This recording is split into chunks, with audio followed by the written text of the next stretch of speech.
Welcome to Frogfoot Holler, y'all. I'm Michael. My nephew Colton is in the video today, but he is not, well, behind the video. See guys, I am having to change how we're doing stuff. My nephew will not be available to me as much as he has been available to me.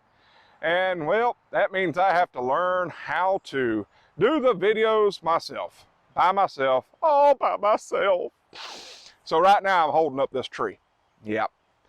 So guys, y'all saw we just picked a whole bunch of squash, and well, I got more that I'm wanting to show about that, but y'all have seen me pick squash quite often, and I figured it'd just be fun just watching us do it. But guys, I also wanting to warn y'all about something. Here starting next week, we're only going to be putting out 1 to 2 videos a week for a little while, and that's for me to have time to figure out how to do all the filming myself and to make quality work. So those who have made YouTube videos by themselves know it takes a little bit to do it, and those who have made the videos even with people know it takes time out your day.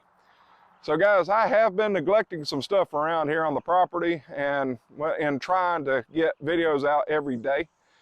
So I'm hoping that I can get caught back up on doing stuff by only doing 1 or 2 videos a week. Now, I have not figured out when I'm actually doing those videos, what days, but I promise you, you'll have at least 1 video a week, and I'm going to try my best to make sure it's a Monday video. Reason being is I think everybody needs a good laugh on Monday, and what better way to make a good laugh than look at me? All right, guys, this has been Michael with Frogfoot Holler. Y'all have a froggy day.